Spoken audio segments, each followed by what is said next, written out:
जिनके यहाँ पितर पूजा नहीं होता उनके यहाँ की पूजा देवता भी स्वीकार नहीं करते हैं। तो पितर पक्ष में आप लोग को सावधान रहना चाहिए कि पितर पक्ष में ऐसी क्या चीजें हैं जो करने से पितर खुश होंगी। नमस्कार, मैं शारदा पांडे आसान जिंदगी के इस एपिसोड में आपका स्वागत करती हूँ। जैसा कि गणेश विसर्जन हो चुका है, अब पितर लगने वाला है, कल से पितर लगेगा। तो मैं आपको बताऊंगी पितर में क्या क्या करना चाहिए। जो पितर पूजा है, ये इस पूजा को लोग घरों में नहीं करते कि कुछ नहीं होता, ऐसा है वैसा है, बाकी सब अभी जो पूजा होती है वो सब करते हैं। तो जिनके यहाँ पितृ पूजन नहीं होता, यानी गया श्राद्ध के बाद भले न करें, जिनके यहाँ पितर पूजा नहीं होता उनके यहाँ की पूजा देवता भी स्वीकार नहीं करते हैं। तो आपको बताऊंगी कि इस बार 29 सितंबर 2023 शनिवार से पितर पक्ष शुरू होके 16 दिनों तक चलेगा, जो कि 14 अक्टूबर 2023 शनिवार तक पितर पक्ष चलेगा। ऐसी मान्यता है कि पितर लोक से पितर अपने अपने घरों में सूक्ष्म रूप में आते हैं। जो घर का छाया हुआ चीज छत होता है उसके नीचे नहीं जाते, खुले जगह में रहते हैं, जैसे आंगन, छत, घर के बाहर, दहलीज के यहाँ पर, ओरी के नीचे, यहाँ पर सूक्ष्म रूप में रहते हैं और वो साल भर का ऊर्जा ग्रहण करते हैं इन 16 दिनों में। इन 16 दिनों में उनके जो पुत्र हैं, उनके जो पुत्र वधू हैं, नाती पोते हैं, जो भी हैं, पुत्र नहीं है तो पत्नी, पत्नी नहीं है तो नाती पोते, जो भी मतलब हैं, उनसे यही अपेक्षा रहता है कि पितरों के मनपसंद भोजन और जल जो वो ग्रहण करते हैं इन 16 दिनों में, वो साल भर तक तृप्त रहते हैं। तो इन 16 दिनों में जो भी पितर हैं उनका तिथि मालूम है या तिथि नहीं मालूम है, वो सब आगे बताऊंगी कि क्या क्या करना चाहिए। तो उसी प्रकार से सब जैसे पूजा पाठ की व्यवस्था होती है, उसे पितरों की भी पूजा पाठ की व्यवस्था 2-4 दिन पहले कर लें। जैसे तिल मंगवा लें, जौ मंगवा लें, अक्षत रख लें, कुछ घास मंगवा लें और इन सब चीज़ों का व्यवस्था कर लें।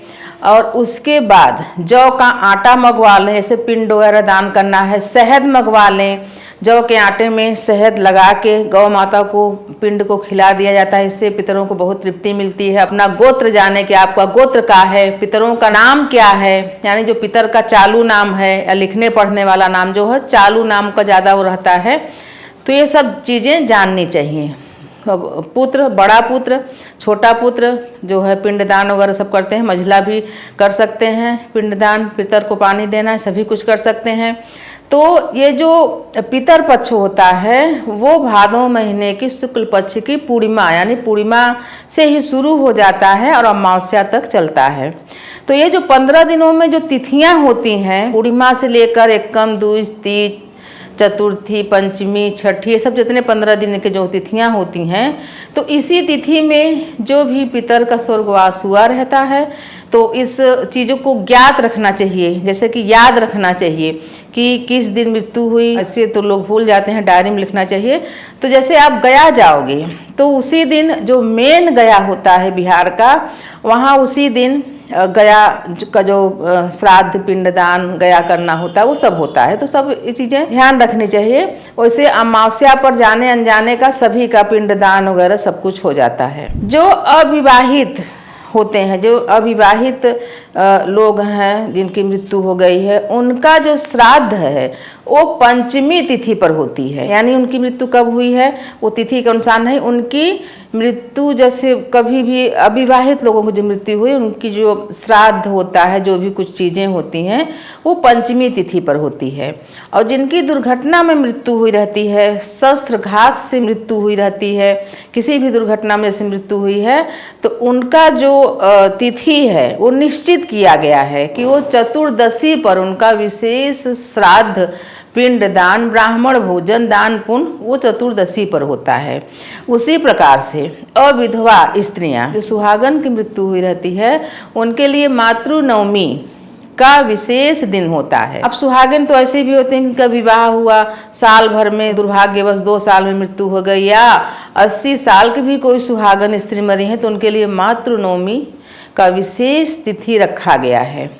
और जैसे और बाकी जैसे मान लीजिए और कोई महिला है, विधवा महिला है, जो भी हैं, तो उनका जो है तिथि के अनुसार या तो करें, या तो यानी जिस तिथि में उनकी मृत्यु हुई है उस तिथि में करें, या अमावस्या पर, मान लो तिथि आपको नहीं ज्ञात है तो अमावस्या पर, सर्व पितृ मोक्ष अमावस्या पर उनका पिंडदान वगैरह वो सभी भूले भटकों का अमावस्या पर ही कर दिया जाता है। तो पितर पक्ष में आप लोग को सावधान रहना चाहिए कि पितर पक्ष में ऐसी क्या चीजें हैं जो करने से पितर खुश होंगे।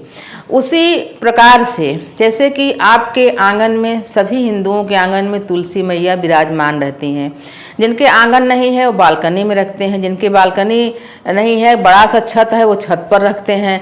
कोई कोई तो घर के बाहर, देहातों में घर से बाहर ढेर सारी जगह रहती है, द्वार जिसको बोलते हैं, वहाँ पर बड़ा सा चौरा यानी कम से कम 4 फीट का ऊंचा चौरा बना के वहाँ पर तुलसी मैया लगाए रहते हैं। तो ऐसे में अगर आपके घर में आंगन में छत में तुलसी हैं तो उनको पितरों के नाम से इन 16 दिनों में संध्या के समय जब सूर्य डूब जाए, अंधेरा हो जाए, तो पितरों के नाम से तिल का तेल का दीपक 1 बत्ती वाला, जैसे मैं आपको बताती हूँ कि जब देवताओं को दो तो जोड़ा बत्ती डाल के दो, लेकिन पितरों के लिए 1 बत्ती वाला तिल के तेल का दीपक जो कि दक्षिण तरफ लौ करके और पितर के नाम से तुलसी मैया के नीचे रख दें। अगर आसपास में पीपल हो तो पीपल में रख दें, यानी कहीं एक वृक्ष के नीचे पीपल हो या आंवला हो तो उनके नीचे रख दें, और ये बोलें कि ये पितर के लिए है, उसका मुंह लौ जो है दक्षिण तरफ होना चाहिए। इसी तरह से जो पितृ मोक्ष अमावस्या है, उस अमावस्या के दिन गाय का कच्चा दूध से तुलसी का मूल यानी जड़ को सींचें। तुलसी है, पीपल है, आंवला है, तो ये सीधे पितरों को तृप्ति मिलती है। थोड़ा सा उसमें मिश्री डाल लें, कुछ मीठा, फिर उसको सींचें। ऐसा मैं हर उसमें अमावस्या में बताती हूँ। जैसे कि जो ये विशेष अमावस्या, ये जो है कुआर महीने का विशेष अमावस्या रहती है, और 15 जो दिन का जो कृष्ण पक्ष का 15 दिन होता है ये पितरों को समर्पित है। लेकिन जो हर महीने की अमावस्या आती है वो भी पितरों को समर्पित रहती है। उस दिन भी पितरों के लिए दान पुण्य, तुलसी पूजन, दीप दान ये सब कर सकते हैं। जैसा कि मैं आपको दीप दान के लिए बताई, मान लीजिए तुलसी, पीपल, आंवला, इनमें से आपके यहाँ कुछ नहीं है, तो घर में जहां आप पीने का पानी भरते हैं, यानी जिस नल से, जिस जगह से आप पीने का पानी भरते हैं, नल से या समरसेबुल से, जहां भी, तो वहां अगर इन वृक्ष की व्यवस्था नहीं है तब वहां पर साफ वगैरह कर लें। वहां पर भी जल के स्रोत यानी वरुण स्थान पर भी आप पितरों के नाम से दक्षिण तरफ 1 बत्ती वाला तिल का दीपक रखें। जिस दियली में आप दिया जलाएं, अगर दियली है तो ये 16 दिनों में नई दियली चाहिए, उसी में नहीं जलाना है। अगर पीतल वगैरह का आपके पास दीप है तो दीप को धोकर उस पीतल के दीप में रोज 16 दिनों तक दीप दान पितरों के नाम से कर सकते हैं। तो आपको मैं पितर पक्ष के बारे में बता रही हूँ कि क्या करने से पितृ तृप्त होते हैं। फिर आपको वंश वृद्धि का आशीर्वाद देते हैं, धन वृद्धि का आशीर्वाद देते हैं, किसी प्रकार के दुख दुर्घटना से बचने का आशीर्वाद देते हैं कि आप सभी चीज़ों से बचे रहोगे। तो पितर पूजा करनी चाहिए, उसी घर का पूजा देवता भी ग्रहण करते हैं। नहाने के बाद यानी जब नहा लें तो गीले वस्त्र में ही पितरों को जल दिया जाता है। यानी जल देने का जगह जैसे कि मान लीजिए जो शहर बाजार में है, मानते हैं बहुत भगवान को, पर नदी तालाब के किनारे नहीं जा पाते, तो पितरों को जल तुलसी में, तुलसी तो सभी के यहाँ बता रही हूँ होनी ही चाहिए, तुलसी गमला, उसमें जल दे सकते हैं, कुश वगैरह रख के उसमें आप जल दे सकते हैं गीले वस्त्र में। फिर आप वस्त्र को बदल सकते हैं, यानी फिर सूखा वस्त्र पहन सकते हैं। इसको श्राद्ध पक्ष भी बोलते हैं। श्राद्ध यानी मन के श्रद्धा से किया जाने वाला जो कार्य है उसको श्राद्ध बोलते हैं। जो मन से श्राद्ध किया, यानी श्रद्धा से जो श्राद्ध किया जाता है, श्राद्ध। उसी प्रकार से मैं आप लोगों को बहुत सारा बताई हूँ कि जो ये पितर पक्ष में एकादशी पड़ेगी, उस एकादशी में यानी कि 10 अक्टूबर को ये एकादशी पड़ने वाली है, इंदिरा एकादशी। उस एकादशी में आप आंवले का मुरब्बा का भोग लगाएं पितरों को, आप लोग भी खाएं, और ये आंवले का मुरब्बा ब्राह्मण को भी दान करें। तो बताती हूँ, आप जितने आंवले का मुरब्बा दान करेंगे उतना वजन का आप सोना दान किए, आपको स्वर्ण दान का फल मिलेगा।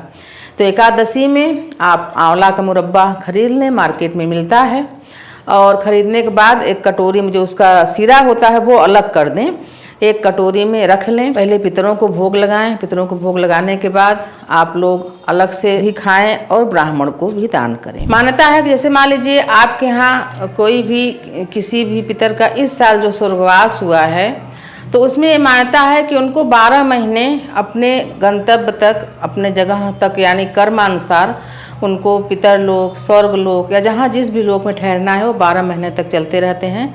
तो उस ऐसी अवस्था में आप जो भी दान पुण्य करोगे उनको लगेगा, लेकिन साल भर के बाद भी उनका पितर तर्पण वगैरह किया जाता है, ऐसी भी मान्यता है। उसी तरह से जैसे जो श्राद्ध कार्य करेंगे वो 8 मुखी जो रुद्राक्ष होता है वो पवित्रता से इन 16 दिनों में उसको धारण कर सकते हैं। रुद्राक्ष की माला हो या एक रुद्राक्ष हो जो भी, तो उसको धारण कर सकते हैं। और रोज यानी जो ये पितृपक्ष का जो ये 16 दिन है, इसमें रोज कड़ाही चढ़नी चाहिए। कड़ाही यानी कि रोज कुछ ना कुछ बनना चाहिए। वैसे तो जो पितर हैं उनके लिए खीर, पूड़ी, तरोई, कद्दू या जो भी ये सब सब्जियां होती हैं, सात्विक सब्जियां जैसे तरोई हुआ, कद्दू हुआ, परवल हुआ, इनकी सब्जियां बने। उसके अलावा खीर, पूड़ी और हरी उड़द का बड़ा जो होना चाहिए वो दही वगैरह में डाल के या नमक डाल के नहीं बनेगा, सादा बड़ा बनेगा और वो पितरों को भोग लगाया जाता है। पितृ मोक्ष अमावस्या के दिन विधि पूर्वक पूजा करने के बाद जहाँ भी पूजा करते हैं, छत्र के नीचे पूजा नहीं, छत के नीचे पूजा नहीं होती है। आप आंगन में, दुआरे में, छत के ऊपर, कहीं भी कमरे के अंदर पूजा नहीं होना चाहिए। प्रेत पूजा है ये। कहीं भी आप पूजा करें, पूजा करने के बाद पितरों से प्रार्थना करें कि हे पितृदेव, इन 16 दिवसीय पूजा में हम आपको पूर्णतः तृप्त करने का प्रयास किए हैं। कुछ भूल चूक हो गई हो तो उसको क्षमा करें। अंतिम आहुति जो भी खीर, पूड़ी, बड़ा, सब्जी है वो अग्नि में डाल के उनको अंतिम आहुति देकर हाथ जोड़कर प्रणाम करें कि हे पितरदेव, आप अपने लोक को प्रस्थान करें, हम सबको आशीर्वाद दें और आप अपने लोक को प्रस्थान करें। हम सुखी रहें, समृद्ध रहें, स्वस्थ रहें। अगले पितर में आपका फिर स्वागत रहेगा, आपका आदर रहेगा, आप पुनः अगले पितर में फिर आएँ। ऐसी प्रार्थना भी करनी चाहिए। और जो किया गया हवन वगैरह है वो गर्म ही, यानी उसको ठंडा नहीं होने देना है, वो गर्म ही जल विसर्जन कर दिया जाता है। तो आपको मैं पितर पक्ष के बारे में बताई हूँ, आगे के वीडियो में बता रहे हैं कि आपके उन 16 दिनों में क्या ऐसा नहीं करना चाहिए जिससे पितर नाराज हो जाएंगे। आगे का वीडियो देखें, चैनल को सब्सक्राइब कर लें, हमारे साथ बने रहें, देखते रहें आसान जिंदगी। तब तक के लिए नमस्कार।